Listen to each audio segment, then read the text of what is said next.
aftermath of nonviolence is the creation of the beloved community. The aftermath of nonviolence is redemption. The aftermath of nonviolence is reconciliation. The aftermath of violence, however, is bitterness. This is the thing I'm concerned about. Let us fight passionately and unrelentingly for the goal of justice and freedom. Let's be sure that our hands are clean in the struggle. Let us never fight with falsehood and violence and hate and malice, but always fight with love, so that when the day comes that the walls of segregation have completely crumbled, we will be able to live with people as their brothers and sisters.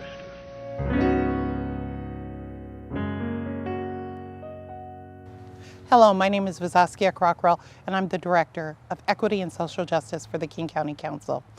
On behalf of the Legislative Branch, the Executive Branch, and the King County Black African Affinity Group, welcome to this year's 2021 Dr. Martin Luther King Jr. celebration.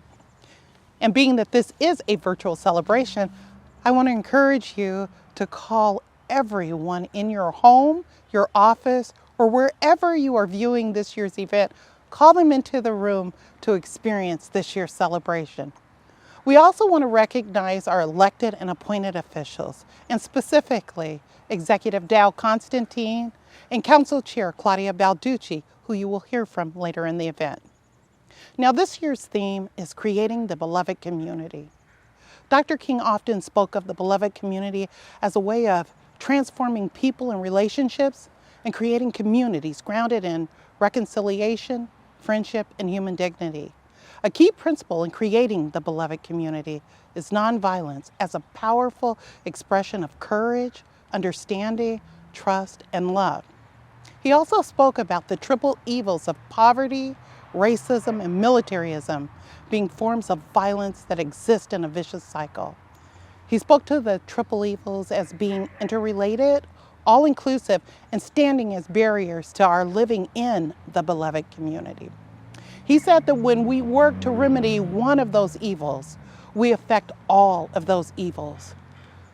So our goal is to create a beloved community, and this will require a qualitative change in our souls as well as a quantitative change in our lives. In other words, to create the beloved community requires not only winning hearts and minds, but also instituting policies that would allow for the creation of inclusive communities. Now, you will hear more on our theme from today's speakers, but now it is my pleasure to turn it over to my friend, my sister, my co-host, Anita Whitfield. Thank you, my beloved and brilliant sister, Vizaskia. My name is Anita Whitfield, and I am your servant. I'm honored and humbled to be the Chief Equity and Inclusion Officer for the King County Executive Branch, at least for the last 6 months. Means I'm still new. Many consider me sister, mama, auntie. Some consider me enemy.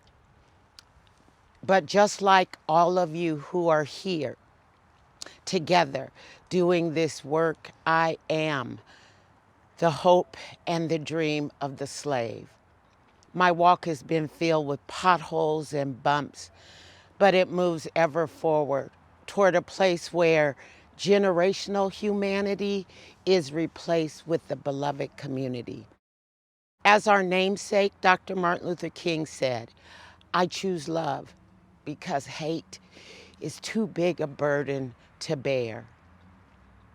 Today, although we are physically apart, we stand together, the executive and the legislative branch, and all of you, to honor and remember Dr. King and his legacy, because together we will be the beloved community.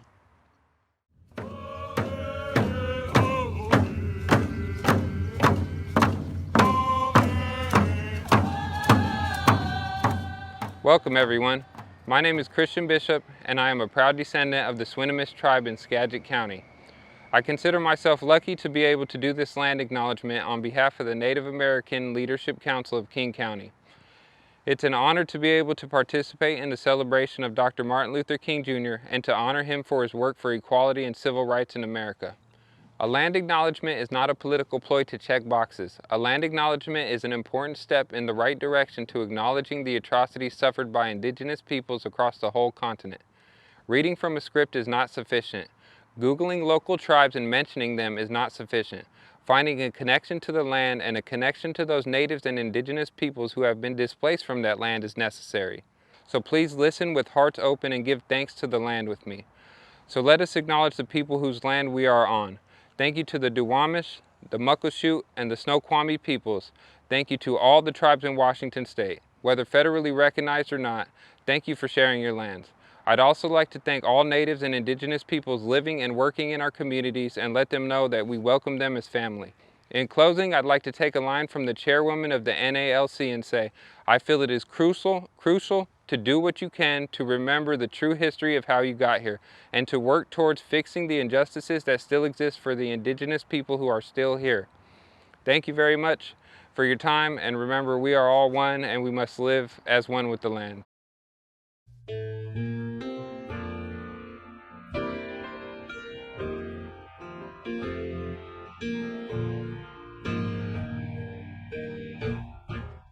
Lift every voice and sing till earth and heaven ring. Ring with the harmonies of liberty. Let our rejoicing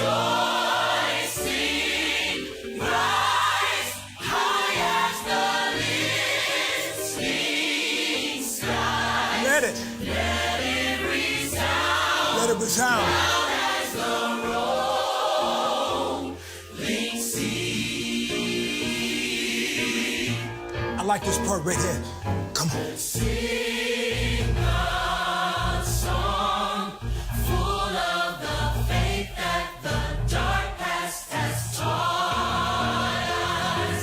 Sing a song full of the hope that the present has brought us. Facing the rising sun of a new day begun. Let us march on Let us march on. till victory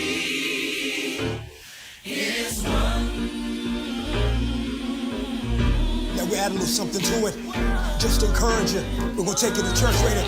Let's go! We'll keep marching, fighting till the victory is won. To all my brothers out there, Hold your head up, brother, till the victory is won. to all my sisters in the struggle, Keep believing, sister, till the victory is won. till that day. Hey, Let us march on to victory. till victory is won. Is won.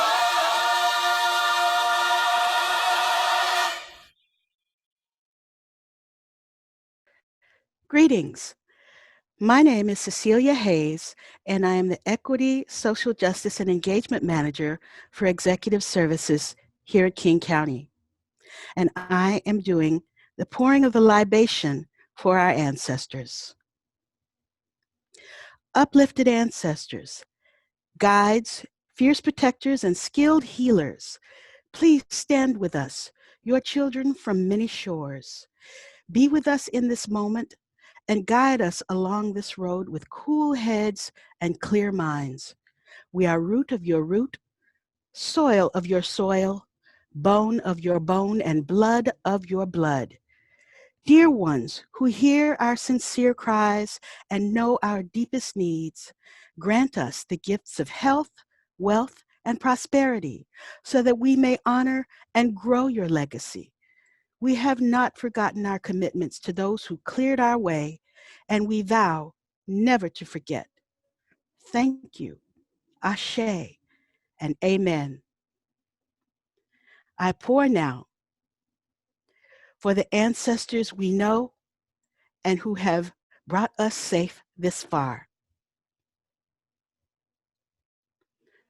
I pour now for the ancestors who are unnamed and yet who still watch over us with love and affection.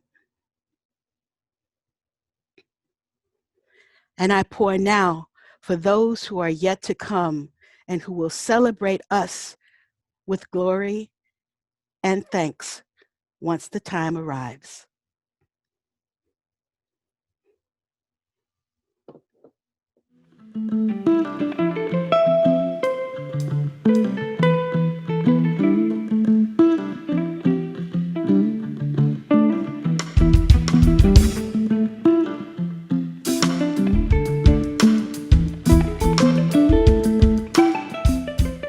Greetings, King County community and employees.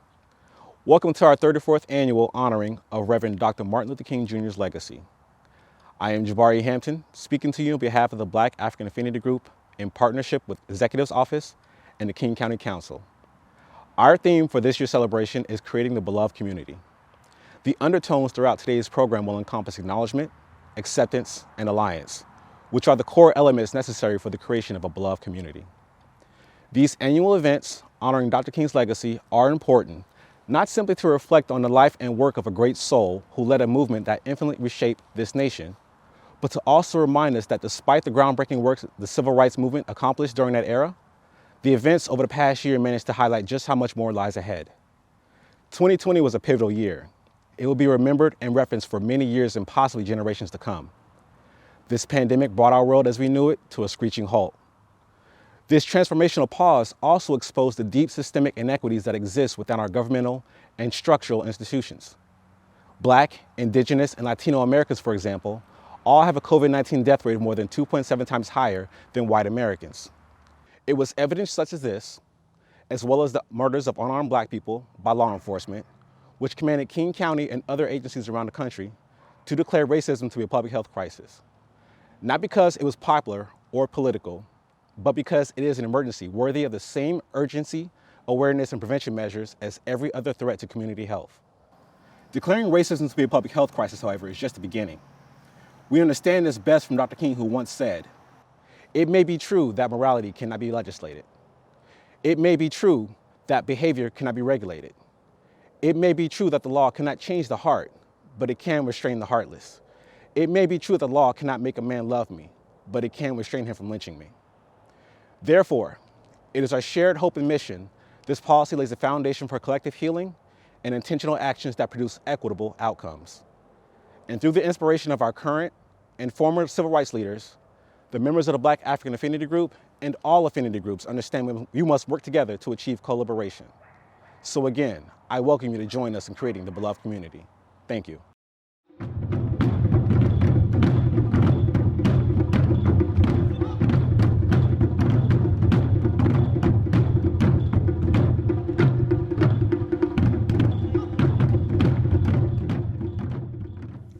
What to tell your sons after Trayvon Martin, after Michael Brown, after, and before. Don't walk in public wearing a hoodie or jeans or t-shirts or red or blue or yellow or a ball cap. Don't wear sneakers or Vans or high tops or low tops or sandals. I know this isn't exactly dinner talk, but I love you and you need to know. Don't smile, don't frown, don't say anything. Say all the right things. Don't be intelligent. Don't be dumb. Don't be witty. Don't be too serious. Don't grow out your hair. Don't carry a pick. Don't carry a comb. Don't wear a bandana. Don't twist your hair. Don't wear dreadlocks. Don't have straight hair. Don't carry a brush. Don't wear braids or cornrows. Don't shave your head. Be invisible. Don't have joy. Don't use your hands when you talk. Don't put your hands in your pockets. Don't cross your arms. Don't extend your arms. Don't have big hands. Don't have small fingers. Don't run. Don't walk slow. Don't walk fast. Don't laugh loudly. Be invisible. Be invisible. Be invisible. This isn't dinner talk, but I need you to know, don't laugh loudly with friends. Don't laugh loudly with friends with more than 3 in any neighborhood, especially a suburb, especially outside, especially after dark, especially on the sidewalk, especially on the street, especially in the daylight, especially anywhere. Be invisible. Do not have joy. If a police person follows you slowly, slow down, but not too slow. Tell them you need to get your wallet out. It's okay if you get your ID. If you forget your wallet, though, you could be shot. If you move too fast, you could be shot. If you move too slow, if you breathe, if you are invisible or visible, if you could be shot.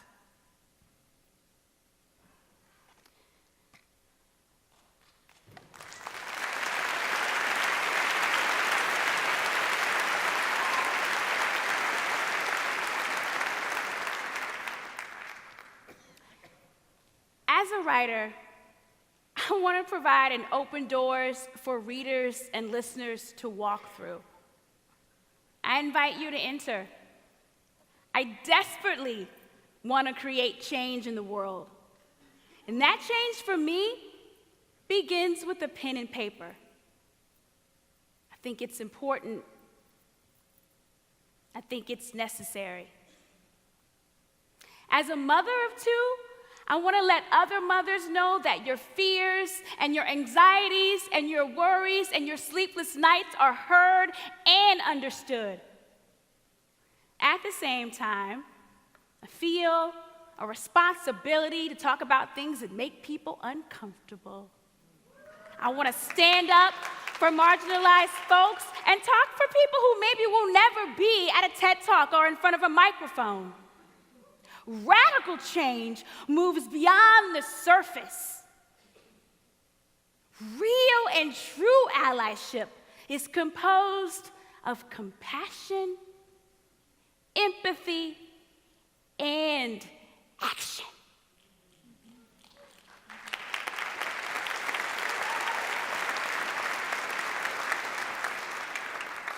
Another piece. What's the matter? Your teenage baby asks you if the people that were murdered believe in God, if the universe was supporting their highest good, if they had faith or meditated or prayed. There are calculated spaces between each teenage breath, like steps or chess pieces or loading bullets. And he says to you, what determines which line you are in, Mom? The one that matters or the one that doesn't matter? How do you know if you are in the mattering line? Or does it even matter? Mass, atoms, protons, neutrons, stars, gas, dust. He wants to know if maybe he's just an ancient star that's going to get eaten up by the weight of the world as a black hole thriving. If he will do all the right things, then die. If he will do all the wrong things, then die. If he will do nothing, then die. If he will do every single thing right, then die. And he gets so frustrated, he sucks his braced teeth and says to you, "Mom, it doesn't matter anyway." That he heard a song that said, "All we are is dust in the wind." And he grabs his face to say he feels blown over like a blade of grass underneath a shiny new lawnmower. And it does not matter, as if he's your baby that doesn't matter. Thank you.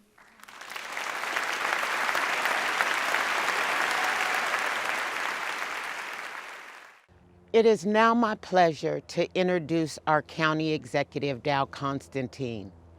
This white brother has used his role to openly declare that racism is a public health crisis. And what does that mean? It means that he has spoken the truth that racism is killing us all. And it means that under his leadership, together with the legislative branch and community, we are on a path that starts with a down payment towards fixing what has been wrong for far, far too long. For these reasons and many others, I am proud to work with and to introduce King County Executive Dow Constantine. Hi, I'm King County Executive Dow Constantine, and I want to thank our elected officials, employees, and members of the community for joining me as we celebrate the life and legacy of Dr. Martin Luther King Jr. and our ongoing fight for justice for every person. Since we gathered last January, so much about our world has changed.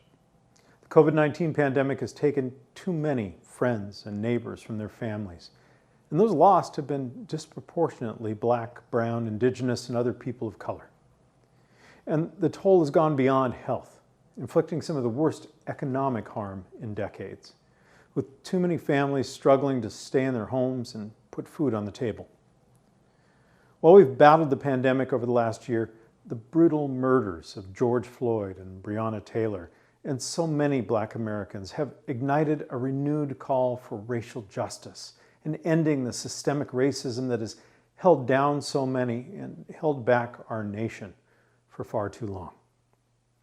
After the protests this summer, as thousands gathered to proclaim once and for all that Black lives matter, I knew this moment provided an opportunity for historic action. This moment is the opportunity we need. The opportunity we need at King County to accelerate our work creating equity and social justice. We've reoriented our priorities, our policies, and importantly, our budget around not just solving inequities, but building an anti-racist government for every person in King County. The work ahead involves rethinking existing programs, divesting resources that harm communities, and investing in new programs to address systemic racism in our criminal legal system. That includes rethinking everything from moving marijuana tax revenue from law enforcement into programs to vacate marijuana-related convictions, to getting youth out of the criminal legal system and into more restorative community programs, and even rethinking fare enforcement on metro buses. This work is not just a checklist of tasks we can achieve, but a reorientation of how the government does business altogether. This mission, to get closer to our true north, isn't easy. The road ahead is long, and there will be forces that will try to pull us away from our goal. But I believe that every person that is a part of King County government can help one another in this effort. Standing together, celebrating our victories, holding us to account when we stray. We will show the power of what's possible when we work to serve everyone who calls this community home. So as we celebrate the work of Dr. King and recognize the other heroes that we've learned from in this effort, remember that our work is just beginning. And it's on all of us to carry Dr. King's legacy of service, justice, and peace with us into everything we do. So thank you for joining us here, and thank you for your service here in Martin Luther King County.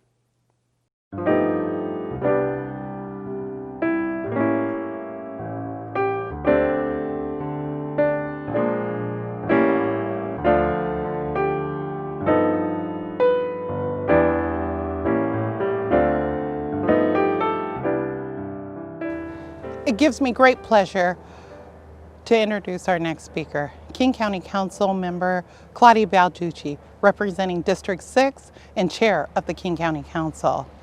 Dr. King said to create the beloved community requires not only winning the hearts and minds, but also instituting policies that would allow for the creation of inclusive communities. Councilmember Balducci is a respected leader and friend of the community. She is committed to tackling the big issues and never shies away from challenging all forms of racial inequities and social injustices through instituting fair and just policy. She is doing her part in helping to create our beloved community. So please join me in welcoming one of my sheroes, Councilmember Claudia Balducci. Thank you, Visaskia, for that warm introduction. And thank you also to the Martin Luther King Jr. Planning Committee, who worked in partnership with the Executive Branch's Black African Affinity Group to plan this great event. The theme of today's celebration is creating our beloved community. In these unprecedented times, as we face the triple challenges of the COVID-19 pandemic, economic hardship, and the ongoing impact of systemic racism, this theme is a powerful call to action. So I asked myself, what does Dr. King's beloved community mean to us? Dr. King envisioned the beloved community as a society based on justice, equal opportunity, and love of one's fellow human beings. It is a global vision in which all people can share in the wealth of the earth. In the beloved community, poverty, hunger, and homelessness will not be tolerated because international standards of human decency do not allow it. Racism and all forms of discrimination, bigotry, and prejudice will be replaced by a spirit of sisterhood and brotherhood. At King County, through our commitment to racial equity and social justice, we are engaged in the important process of creating our beloved community. Although COVID means we can't be together, it has also shown us the value of community and required us to be more intentional and mindful about being in community. By being together in this way today, virtually, in celebration, and by recommitting ourselves to equity and social justice, we are creating the beloved community. Sadly, we could have come together any year and named the Black, Indigenous, and people of color who were killed by racism and oppression. Breonna Taylor, Manuel Ellis, George Floyd, Rayshard Brooks. The list is tragically long. In 2020, the difference was that there was a widespread and ongoing outpouring of demands for justice that has resulted in the beginnings of real change. In the last year, King County has continued our journey of taking the lead from community members to provide county services like transit more equitably. We provided for outreach and engagement in Black, Indigenous, and communities of color that are the hardest hit by COVID. We passed charter amendments that will enable us to transform the way we provide public safety and improve accountability. We funded community-based restorative justice programs that will serve as alternatives to the criminal legal system. We added Juneteenth and Indigenous Peoples Day as paid county holidays so we can continue to reflect and grow in our pursuit of racial justice. And we funded a new program, Health Through Housing, which will provide respectful and effective housing options to help people move out of homelessness. These actions build on our commitments to racial justice and systemic change. We have taken some affirmative steps to move toward a more equitable future. Our actions are not perfect and they are not complete, but we will continue to act and reaffirm our commitments both to the communities we serve and to each other in how we work together as King County employees. By making and keeping these commitments to each other, we can help create the beloved community.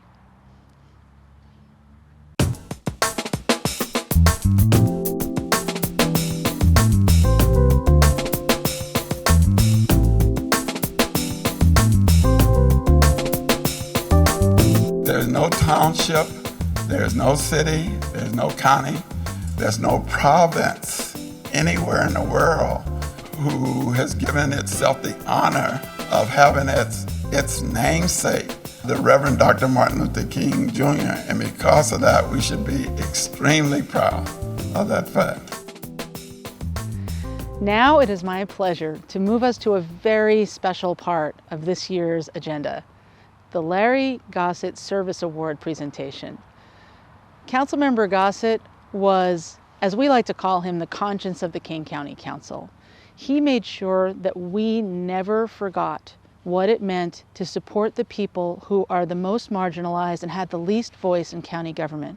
He was also my next door neighbor on the 12th floor of the King County Courthouse, and I learned so much from him in my time working with him. And so I am delighted to now turn the program over to Executive Constantine to talk a little bit about this special award and announce this year's recipient. Thank you, Chair Balducci. It is now my pleasure to introduce the first ever recipient of our newly created Larry Gossett Service Award. I asked the MLK Planning Committee to create this award to honor the legacy of service and a lifetime of civil rights advocacy of former Councilmember Gossett that he both embodied and enacted as a community advocate and elected official. King County residents made nominations for the award in December, and I am pleased today to be able to announce the Planning Committee unanimously voted Mr. Gerald W. Donaldson the recipient of the first Larry Gossett Service Award. Mr. Donaldson is a family support coordinator at Leschi Elementary, where he diligently served for 30 years. He's a dedicated and trusted teacher, activist, mentor, counselor, and has worked tirelessly to support students and their families. Known as Mr. D across the community, he has made it his mission to connect families to resources, mentor and support youth of color, and assist small groups of students with online learning in the wake of the COVID-19 pandemic. In every sense of the word, Mr. Donaldson embodies the spirit of service that inspired the creation of this award. Please join me in thanking Mr. Donaldson for his tireless efforts to make King County a stronger, more vibrant community. Good morning. My name is Gerald Donaldson. I'm the family support worker at Leschi Elementary School. And this year I'm honored to receive the Larry Gossett Community Citizen Award. It caught me totally off guard because I usually do things just because I love doing it. I love what I do. So when I was with this honor, it was surprising to me. Mr. Gossett, if I can have a quick second, he hired me over 30 years ago to work at CAMP, the Central Area Motivation Program. And he delayed the hiring process for me because he wanted to see how interested I was in the job. So it took a while for him to hire me, but when he did, he said he had confidence that I kept coming back, I would do a good job.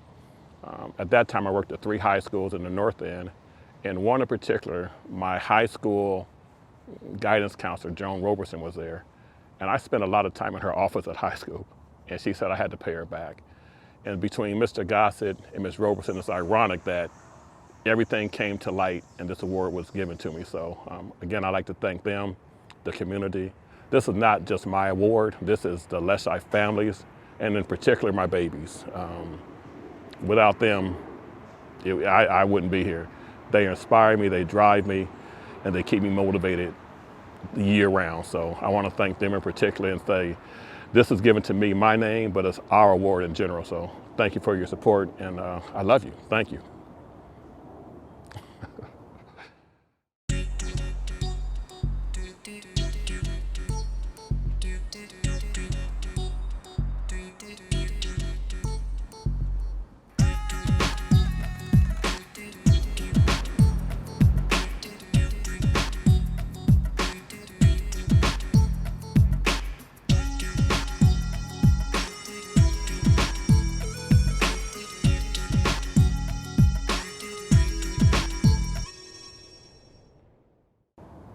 It is my pleasure to introduce our keynote speaker, Dr. Benjamin Danielson.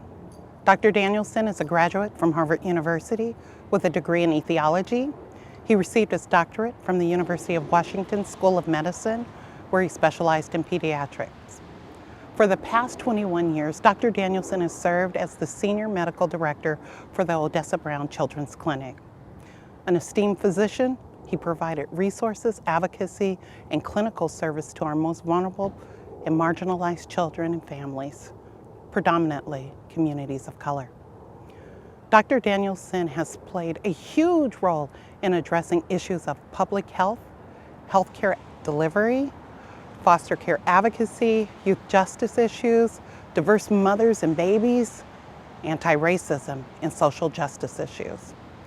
Dr. Danielson has served on numerous committees and task force, and most recently, he led the governor's task force on creating the new Office of Equity. So it is not surprising that he has received numerous awards, to include the Norm Mailing Advocate for Youth Award, which recognizes Dr. Danielson's exemplary leadership, dedication, and commitment to the youth and families of Washington State. Now, I have known Ben for nearly 20 years. So yes, he is my friend, my brother. I have benefited from every conversation I have had with him, as they have inspired me to move from simple conversations about racism and social injustices towards taking action to eliminate them. He is a man of courage, a huge heart, love for our community. So please join me in welcoming our keynote speaker, my friend, Dr. Benjamin Danielson. It is a special honor to be invited to say a few words for this Reverend Dr. Martin Luther King Jr. Day. 2021 marks the 26th anniversary of this official day of service in humble recognition of the civil rights champion, this undaunted advocate for equity. I've made a few speeches over the past years, and honestly, I have to tell you, this has been a particularly hard one to write. Not for lack of context or content these days, I must say. More like too much. It's just too much. Not just my own small list of grievances against racism and its oppressive kin. It's too much for so many more who face so much more and who deserve to be the subjects of our loving attention. So many who face so much more of the kinds of oppression that we say that we disdain. Too much. Not in a way that makes me give up. Too much in a way that makes me what you may see as an angry black man, a person who stops their daily norm and protests, a black person shouting, "I object," a fed up person who joins others who yell enough, part of a community that knows exactly what Maya Angelou meant when she said, "We may encounter many defeats, but we must never be defeated." Never defeated. I found these days that a reckoning is a team sport. I've been learning about the power of our collective voices. I've been leaning on others more than is my general tendency lately. So I will lean on the words of many honored black voices today, on black voices whose words, I think, speak to every one of us. The Reverend Doctor, he stood for the plight of black people, but his message is for everyone. His message is for anyone who's been held down, has not been allowed to be part of America's promise, has been pushed aside, and his message is for anyone who wrestles with their own role in sowing unfairness, by action, by inaction, or happenstance of situation. And let's acknowledge that many straddle both spaces, subjugators and subjugated. This day is not a holiday, not in the way other days are. This is a day of service, to act in ways which reject oppression and reaffirm our co-destiny. A day on, not a day off, as they say. And if you live in King County, then you are particularly bound to this day. With the Reverend Doctor as the county's namesake, we hold a special relationship to this day and to this august person. And with this county's particular honor comes, in my view, a responsibility to be good stewards of his vision. Now, to be most accurate, King County is renamed after the Reverend Doctor. Some of you know that our own civil rights icon and revered former council member, Larry Gossett, is an architect of our county's renaming. The county was originally named after Vice President William King under President Franklin Pierce. This stood for the first 130 or so years of our county until, in an act of recognition and reckoning, it was acknowledged that our county was named after a vice president who was a slave owner. And so we realigned our path with the Reverend Doctor. This became official about 15 years ago, proclaiming that this 12th most populous county in the nation, this county where a quarter of its people were born outside the U.S., this county where some schools have enrollments where 140 or more languages are spoken, this county chooses to join the Reverend Dr. Martin Luther King Jr.'s journey to equity. We are in an eerie time right now.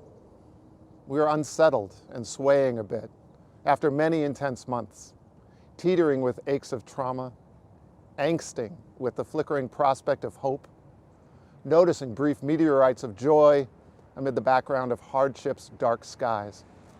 An unsettled time, but not unfamiliar feelings.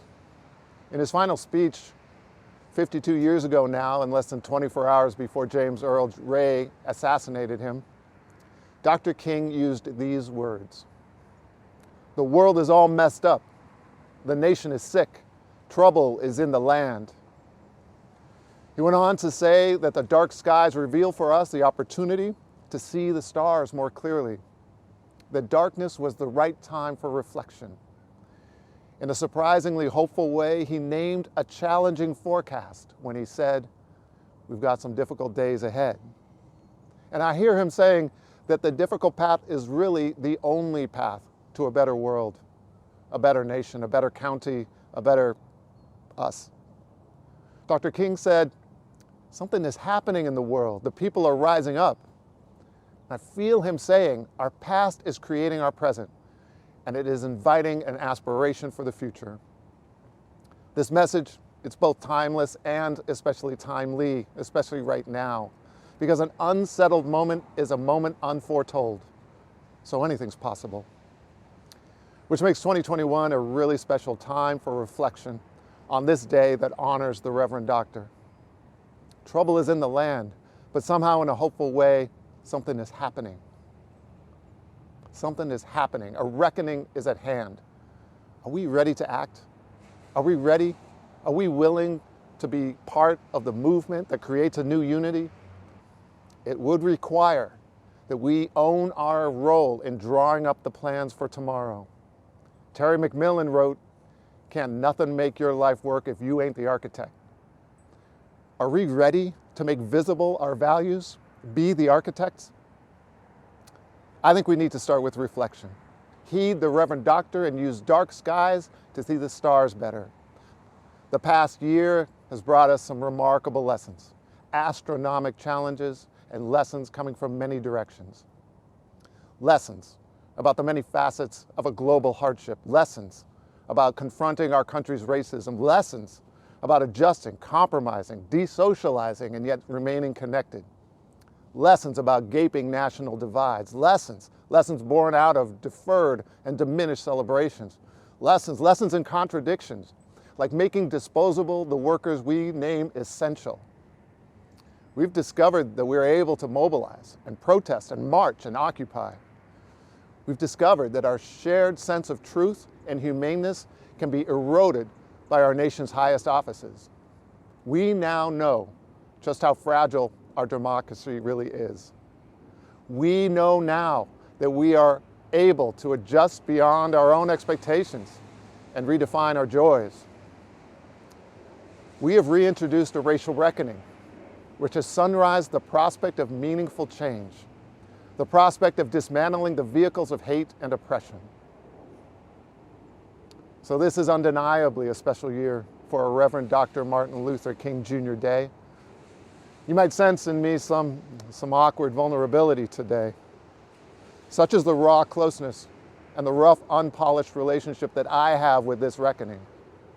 But I've learned, or relearned, or something, just how amazingly people can show up and step up for each other, despite their own hardships.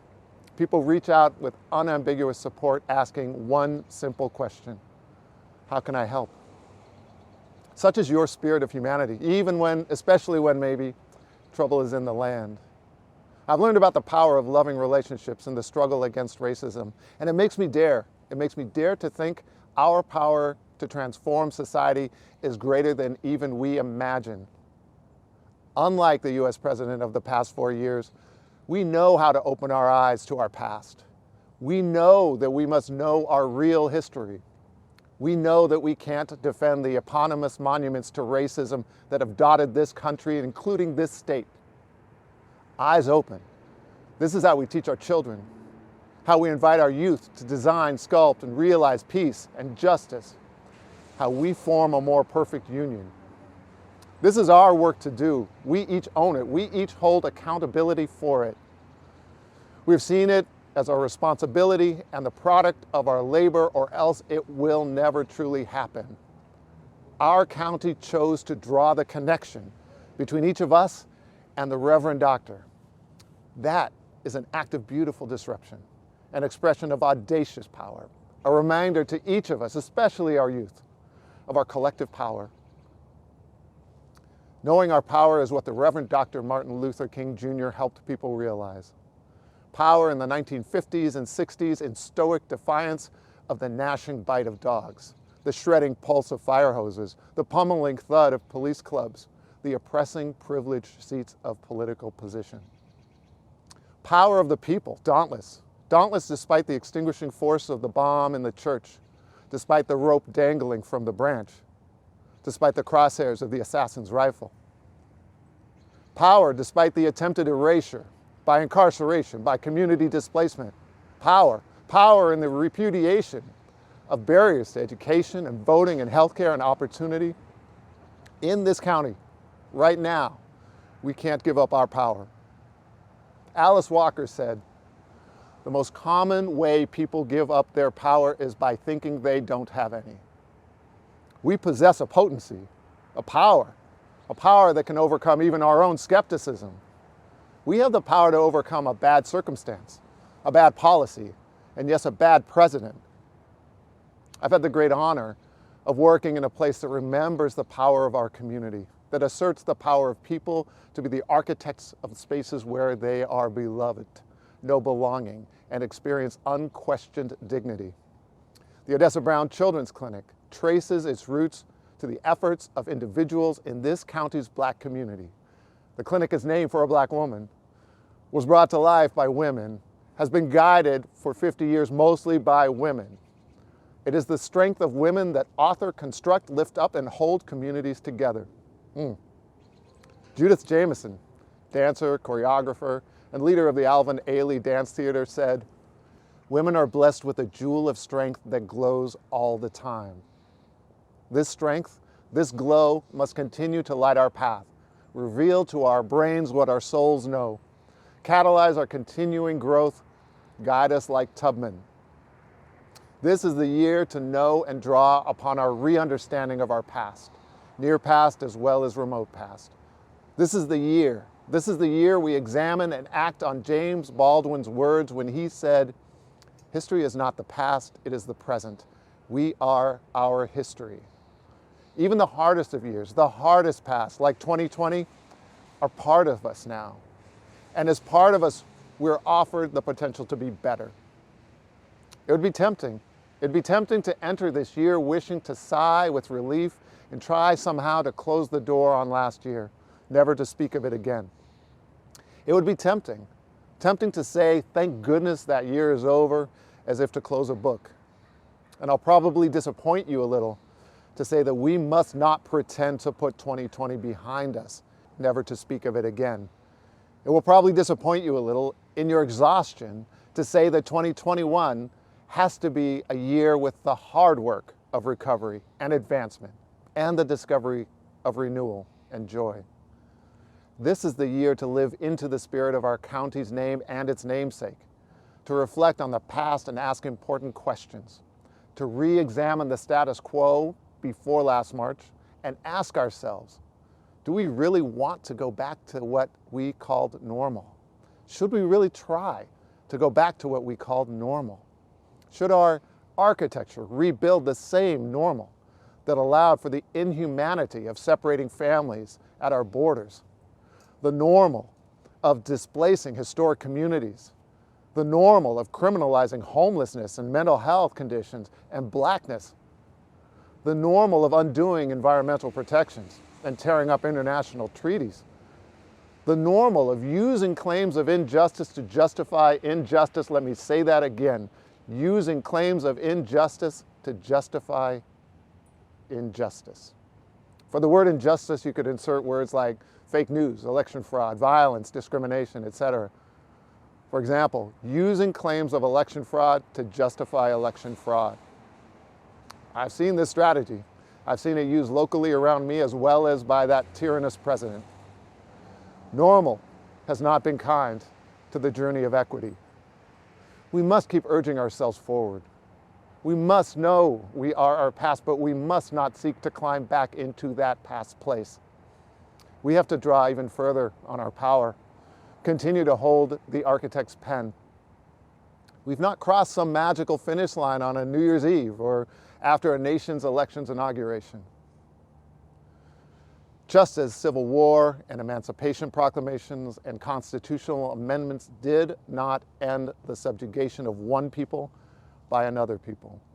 In 1871, on the heels of the Civil War, author Pauline Hopkins wrote this passage in her poem. "The foe you foiled upon the field has only changed its base. New dangers crowd around you and stare you in the face." I think her words are as true today as they were in that war's aftermath. Do not let either fatigue or a false sense of closure make us poor guardians of the scant justice we are working so hard to win back, let alone the greater justice we ultimately seek. We have made many sacrifices in the past many months, but this year must be a call to greater action, or else all our sacrifices will be rendered meaningless, will be made mute. This is the whole purpose of MLK Day, as a day of service rather than a holiday of idleness. Through it all, knowing our shining strength is still here, our power is still here, our glowing souls are still here irrevocably.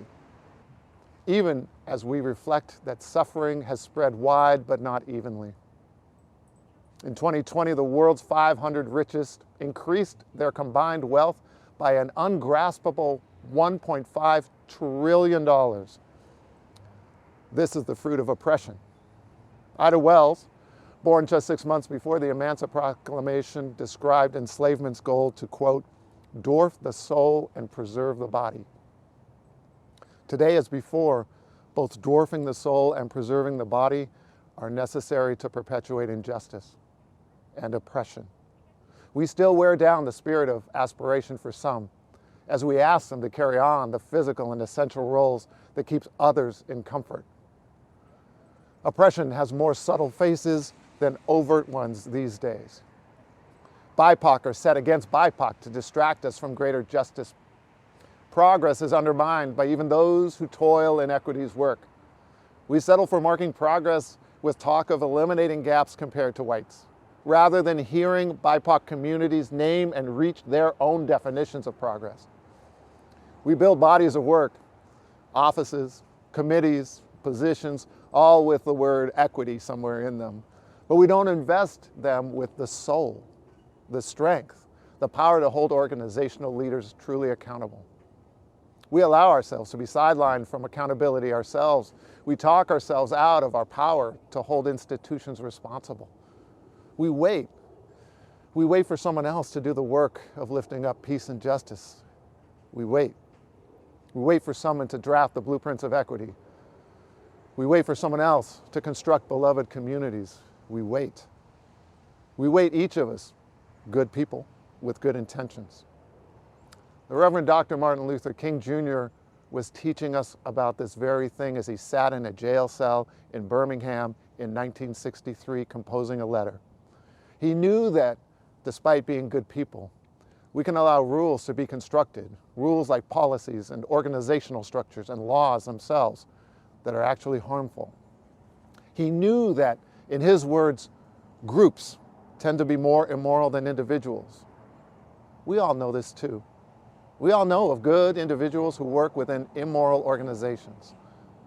He knew that injustice thrives in law in many ways, unless we are stewards of peace and justice. He said, there are just laws and there are unjust laws. And he continued, there are just laws that are unjust in their application. The Reverend Doctor knew that clarity, transparency, and awareness are strong antidotes to injustice. And so we each have an obligation to see and understand how our systems work. He said, "Shallow understanding from those of goodwill is more frustrating than absolute understanding from those of ill will." We all know this. We know this too. We know how much more harmful the silence of good people is than the yelling of hateful people. He admonished us against the passivity of what he called the moderate. He said that the moderate is more devoted to order than to justice. He continued that the moderate asks justice to wait for a more convenient time. We all know this too. We know of complacency, our fear of disruption, our fear of loss of comfort, of position, of our power. We ask each other to just wait for a while longer, be more appeasing, be more patient. Meanwhile, our county's black communities are worse off in some ways than when the Reverend Doctor was writing his letter from a jail cell in Birmingham in the 1960s. And I say it's too much. We cannot wait, not for one more path deferred, not for one more opportunity lost, not for one more life extinguished. I know we're tired. After the devastation of these past 10 months, we understand what author Chinua Achebe meant when he said, "When suffering knocks at your door and you say there is no seat for him, he tells you not to worry because he has brought his own stool." I know we face a hard climb, yet I wonder how our sense of struggle compares to others' hardships, the climb that others have endured. It reminds me of Langston Hughes' poem, Mother to Son, where he writes, "Well, son, I'll tell you, life for me ain't been no crystal stair. It's had tacks in it and splinters and boards torn up, but all the while I've been a-climbing on. So boy, don't you turn back. Don't you set down on the steps because you find it kind of hard. Don't you fall now, for I'm still going, honey. I'm still climbing." We have communities, like our black and brown communities in this country, who have been obliged to live in constant trauma for generations upon generations. We have communities, rural and urban, migrant, neurodiverse, gender and sexuality diverse, ability diverse, who face the constant threat of the bite of injustice, that have had to, in the words of Ralph Ellison, the author of Invisible Man, live with your head in the lion's mouth. Yet our BIPOC communities and many more in King County and beyond have managed, despite incalculable hardship, to, in the Reverend Doctor's words, carve a tunnel of hope through a vast mountain of disappointment. What strength can we muster when we see this undaunted hopefulness around us, this inextinguishable expectation of something better? I think about a reference from one of our greatest contemporary voices on trauma and healing, Dr. Sean Ginwright. He mentioned a statement from a young person in one of his youth group listening sessions. The unnamed young black man said, "I am more than the worst thing that ever happened to me. I am more than my trauma." How do we compare our struggle to his? How do we sit back in fatigue as he steps forward into hope? I think we owe every bit of our untapped energy for young people like him and for the future that we hope to see. I think we owe our future a true reckoning with our past. I think we need to dedicate ourselves to rethinking our choices, our decisions as a society. We need to be part of the beautiful disruption and usher in the dazzling potential all around us. We need to reject the ugliness of our past and present, ugliness that says, complicitly, that it's okay to erase a person's future with a bullet or with a chokehold or with a prison cell. We need to reject the foundations of disenfranchisement and each stone that unjustly rests upon those unjust foundations. County Executive Dow Constantine's commitment to end youth incarceration in this county is more than an end to something unjust and wicked, but also the beginning of the construction of steady, safe, and stable stairs to a thriving future for youth who used to be criminalized. We, the namesake inheritors of Dr. King's message, are also inheritors of his fervent call to shrug off our sense of complacency or inconvenience or complicity or even weariness and see this struggle for what it is, a choice. A choice, equity's journey or perpetual erasure. A choice, transformation or status quo, a choice, life or death. We are inheritors of his fervent exhortation for each of us to answer the call, a call to rise from our slumber and say enough, no more. I say enough, no more. Dr. King declared that there is trouble in the land, not simply to name a current state, but to call for a reckoning. King County's declaration that racism is a public health emergency must be also a call for a reckoning. We have promises to keep to BIPOC communities and all people who have felt the sting of erasure and oppression. We have promises to keep to Black communities to do what local leader and mentor Sakara Ramu says when she calls on systems to deinstitutionalize our bodies and institutionalize our power. I believe in King County, even with its imperfections and struggles. I believe in the promise Larry Gossett and others invited us to embrace. I believe in King County because I believe in you. I believe that you seek King County to be a place that nourishes and strengthens love. And in doing so, lovingly nourishes and strengthens all of us. Nourishes and strengthens every identity, everyone, every family, every community. I believe we aspire to Booker T. Washington's words when he said, "Great people cultivate love while small people cultivate hate." We are this county, and we will do all we need to do so that our beloved communities will shine. I know that we will not wait for a more convenient time for justice. We are this county. We are King County. We are humanity. You will not allow hardship to define you, paralyze you, or erase you, because you are both loving and beloved. This reckoning is our reckoning and our opportunity to live up to what we see in our children's eyes. Children who have shown the individual Ruby Bridges fortitude to cross a threshold and shatter a statute to pieces. Children who collectively carried the banners and led the MLK March, and as we follow them, their lead reconstructs us. We know that the most ardent struggle for justice creates the most dazzling and beautiful result. You're powerful. You have the shattering and repairing power to overcome hate's deeds, hate's policies, and even hate's words. This is why I end with the timely words of Derek Walcott, playwright and poet. Break a vase, and the love that reassembles its fragments is stronger than the love that took its symmetry for granted when it was whole. Dr. Danielson, thank you.